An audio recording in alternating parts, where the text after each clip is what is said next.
Itu loh Pak Prabowo, sampean lihat Pak. Itu mubadir Pak, itu yang lihat nangis Pak. Jangankan yang lihat, nasinya itu juga nangis Pak kalau dibuang begitu. Kalau sampean dulu pernah lihat film Unyil, ada nasi yang nangis Pak ketika dibuang, ketika tidak dimakan. Ini kalau tahu orang yang sehari makan sekali, 2 hari makan sekali, nangis Pak. Mubadir Pak. Kita tuh bukan mempersoalkan programnya Pak. Masalahnya ini loh, banyak yang tidak dimakan Pak. Pertanyaannya kenapa tidak dimakan? Kenapa makanan itu tidak diterima? Kenapa makanan ini tidak disukai? Tolonglah Pak, dilihat ini. Ini bukan mengada-ngada kan? Ngenes Pak kita lihatnya itu. Ngelus dodo. Banyak saudara kita itu yang nggak bisa makan. Tapi kenapa ini tidak dimakan? Kenapa ini tidak diterima? Kan ada alasannya toh. Bapak tahu kan? Masa Bapak nggak tahu? Bapak Prabowo kalau jadi pemimpin itu ucapan aja mencla-mencle koyo ngono. Aja mencla-mencle sekali. Ayo dari ini sampean katanya sampean BBM mau Anda turunkan. Tapi faktanya Anda bilang tidak naik. Tapi faktanya Menteri Bahlil itu loh bilang katanya mau disesuaikan. Itu gimana? Seorang pemimpin adalah seorang raja. Ucapan adalah titah seorang raja, seorang pemimpin. Tapi pemimpin kayak Anda itu ucapan kok mencla-mencle, munafik. Memang negara ini tidak akan maju ketika dipimpin oleh orang-orang munafik. Termasuk oleh bawahan-bawahan Anda itu semuanya. Tidak jujur, tidak amanah. Seakan-akan peraturan kau buat bukan untuk rakyat, tapi untuk Anda sendiri dan golongan-golongan Anda sendiri. Coba komen warga Indonesia, setuju kita reformasi seluruhnya. Kasih, jangan BGN, tapi oleh lembaga yang Bapak bentuk, yang isinya adalah BP POM dan Kementerian Kesehatan. Itu yang akan menjadi kontrol, Pak. Kalau Bapak bikin lembaga sertifikasi, diduitin lagi nanti Pak. Yakin saya. Dan nggak akan jadi jalan keluar. Itu cuman di atas kertas nanti sertifikasinya. Kan kita bisa lihat contoh bagaimana sertifikasi yang terjadi di Kementerian Tenaga Kerja. Yang si Noel itu masuk KPK itu loh. Itu karena sertifikasi di sana banyak banget. Dan nggak ada gunanya. Cuman di atas kertas itu Pak. Makanya tadi saya di depan bilang, ya, untuk melakukan kontrol itu, Kementerian Kesehatan dan turunannya di bawah itu adalah dinas-dinas kesehatan. Jadi setiap SPPG yang mau kontrak kerja, dia harus lulus dulu nih yang 2 tadi, ya. Yang akan memverifikasi itu adalah dinas kesehatan dan BP POM di daerah. Jadi ada 2 institusi di situ. Jadi nggak main-main ini. Nah, ini baru kasus markup guys. Kasus Amsal Sitepu yang viral kemarin nggak ada apa-apanya. Ternyata motor listrik trail MBG yang katanya dibanderol 42 juta, netizen udah nemu motor aslinya di Alibaba. Impor dari Cina dengan harga 10 jutaan saja. Hebat. Nama motornya Polter ES1 X Pro. Dan setelah saya tanyakan ke AI untuk perbandingan speknya, dua-duanya banyak yang identik.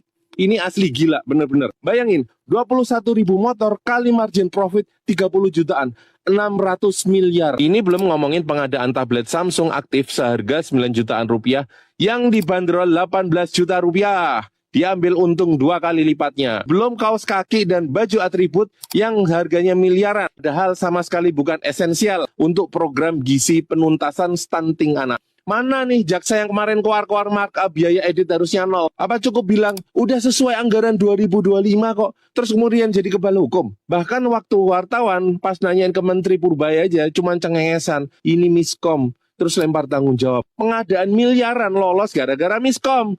Carut marut banget sih birokrasinya. Kui duit rakyat kabeh bos. Guys, kita harus viralkan ini untuk minta segera audit BGN dan MBG ini. Siapa yang mengajukan, siapa yang menyetujui, siapa yang mencairkan, siapa pemilik perusahaan-perusahaan rekanan, pengadaan, dan lain-lain. Heran, perasaan namanya Badan Gizi Nasional, tapi kok yang diurusin malah pengadaan-pengadaan barang yang nggak ada kaitannya sama gizi.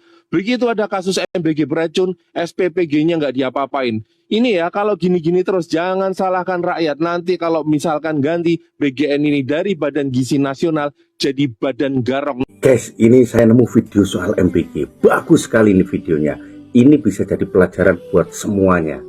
Jadi ceritanya, siswa-siswa yang mendapatkan menu MBG ini, dia kumpulkan kembali, lalu dia kemas kembali guys. Dia bungkus lagi, dan yang menarik adalah dia salurkan kepada orang-orang yang membutuhkan. Ini definisi MBG tepat sasaran. Jadi dirasa karena ada orang yang lebih membutuhkan, maka dia bungkus kembali, dia salurkan kepada para pemulung, gelandangan, atau orang-orang yang lebih membutuhkan. Ini bagus sekali.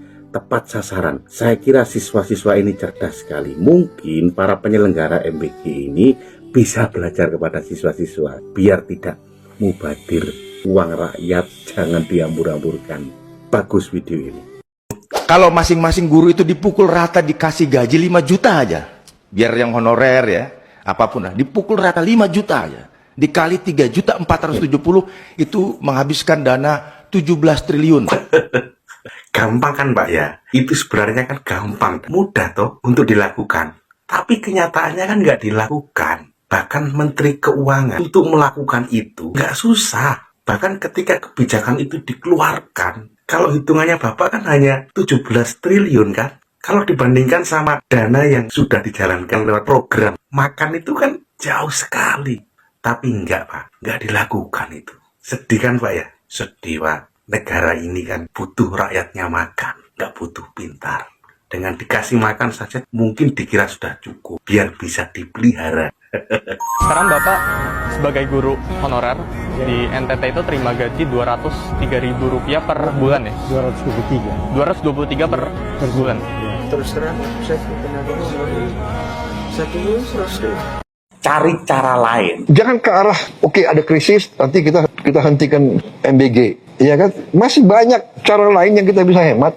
Boleh yang lain itu ada efisiensi, tapi tidak untuk MBG guys. MBG ini jangan sampai diotak-atik, bahaya.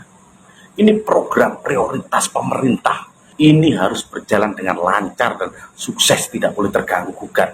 Mau perang mau biar walang-walang gitu tetap baik. MBG harus tegak berdiri demi program presiden, harus diwujudkan dan dituntaskan ini guys. Programnya boleh bagus Pak, tapi Pak tolong dimonitoring yang bagus. Di bawah-bawah itu pelaksanaannya tidak efektif dan kurang efisien Pak. Seolah-olah kesannya itu menghambur-hamburkan anggaran. Ini yang baru lagi itu kan mosok kepala opoi semoga diberi motor. Uangnya sudah banyak Pak, gajinya sudah gede. Ini ngapain pakai diberi motor? Motor itu kan juga anggaran toh Pak. Anggaran-anggaran yang digunakan tidak begitu efektif ini tolong Mbok ya jangan diambur-amburkan. Katanya efisiensi, katanya negara ini sedang kesulitan. Tapi kalau yang lain efisiensi, semua dianggap harus efisiensi. Mosok MBG enggak Pak. Jangan-jangan kiamat juga ini MBG masih jalan. Tapi tolong Pak Presiden dikawal dengan baik supaya masyarakat ini benar-benar berterima, nggak kesannya terdolimi, karyawannya itu menye-menye, mentang-mentang punya gaji yang lebih tinggi daripada guru-guru. Kawal dengan baik. Kilo guys, barangnya guys, baru saja datang kendaraan yang sangat keren sekali, banyak sekali jumlahnya, didatangkan langsung diperuntukkan untuk operasional MBG guys, MBG guys. Pak Presiden tadi menyampaikan akan memberikan bantuan motor kepada seluruh penyuluh di Indonesia untuk meringankan sekaligus bekerja dalam mendistribusikan MBG. Penting loh ini. Jadi ini memang didatangkan untuk operasional MBG supaya lebih lancar guys. Seperti ini. Sangat istimewa sekali ya. Jadi ketika masalah itu belum ada, itu solusinya sudah ada. Jangan iri para guru honorer juga ini kalau bertahun-tahun nggak punya kendaraan, ya itu sudah nasibmu. Tapi kalau ini penting, ini program negara harus lancar. Ketika ada indikasi yang tidak lancar, nah ini solusinya. Hadirlah kendaraan yang sangat istimewa, operasional supaya lebih lancar. Bagaimana menurut kamu guys? Belum sempat publik menarik napas dari polemik motor SPPG. Gelombang baru datang lebih besar. 20.600 truk dibeli. Nilainya tembus 10,8 triliun rupiah. Sunyi, tapi terasa berat. Ini bukan sekadar pengadaan, ini sinyal. Tentang arah, tentang kekuatan distribusi, atau mungkin sesuatu yang lebih besar. Pertanyaannya kini bukan lagi berapa, tapi untuk apa sebenarnya semua ini? Ini udah gila sih. Dalam beberapa bulan terakhir, Badan Gizi Nasional kita itu bikin banyak banget ulah. Dan buat kalian yang ketinggalan berita, gue udah rangkumin apa aja kontroversi dari BGN dalam beberapa bulan terakhir. Selamat datang di Belajar Semenit. 3 pengadaan barang kontroversi dari BGN. Ayo kita mulai. Yang pertama, pengadaan motor listrik harganya itu 42 juta. Total pengeluarannya itu 1,2 triliun. Terus anehnya di mana sih? Coba kita lihat. Yang pertama ya, mereknya itu namanya Emo. Ini siapa yang pernah denger nama merek Emo? Terus harga per unitnya itu 42 juta. Ini gokil. Terus kata Pak Dadan ini, urgensinya itu untuk menjangkau desa-desa yang hanya bisa dijangkau dengan motor. Tapi menurut gue ini terkesan mengada-ngada. Karena desa yang sulit dijangkau, itu kemungkinan besar pasokan listriknya itu masih belum bagus. Jadi menurut gue nggak masuk akal kalau belinya itu motor listrik. Terus yang paling lucu tuh ini nih. Proses pembelian motornya itu diperkirakan sudah selesai dilakukan pada tanggal 14 Oktober 2025. Tapi hak paten dari motor ini baru didaftarkan tanggal 17 Oktober 2025. Mereknya nggak jelas, belum ada hak patennya, dibeli lagi. Oke, yang berikutnya. Mereka beli Samsung Galaxy Tab seharga 18 juta. Dan totalnya itu 508 miliar. Sekarang coba kita lihat kenapa hal ini aneh. Jadi, harga yang dibeli BGN itu sekitar 18 juta. Sedangkan harga pasarannya itu 9-12 juta. Bahkan ada yang 8 jutaan doang. Dan menurut gue ini sangat merugikan negara. Oke, yang terakhir. Pengadaan kaos kaki seharga 6 miliar. Dan harganya itu sekitar 100 ribu per pasang. Jujur menurut gue ini terlalu mahal dan gak sebanding dengan urgensinya. Sedangkan yang paling bikin miris itu adalah gaji guru honorer itu dipotong secara resmi dan ada yang tersisa 250 ribu doang per bulan. Padahal anggaran MBG itu sekitar 1,2 triliun per hari atau sekitar 335 triliun per tahun. Jika semua guru honorer digaji 5 juta aja per bulan, anggarannya itu cuma butuh 208 triliun per tahun. Menurut gue ini yang bikin miris. Tujuan dari program MBG itu menurut gue sangat-sangat bagus. Tapi masalahnya eksekusinya itu jelek banget. Banyak yang keracunan, makanan yang gak layak dimakan, sampai pengadaan barang yang suka-suka mereka. Dan yang paling mengkhawatirkan adalah celah korupsi yang bisa dibuat oleh program ini. Dan kita sebagai masyarakat biasa itu punya peran yang sangat penting. Kita sebagai masyarakat biasa itu memiliki peran untuk melakukan pengawasan terhadap pemerintah. Dan ini bahkan diatur di undang-undang kita. Jadi ayo kita sama-sama mengawasi program pemerintah. Oke, jadi gitu dulu teman-teman. And now, you know.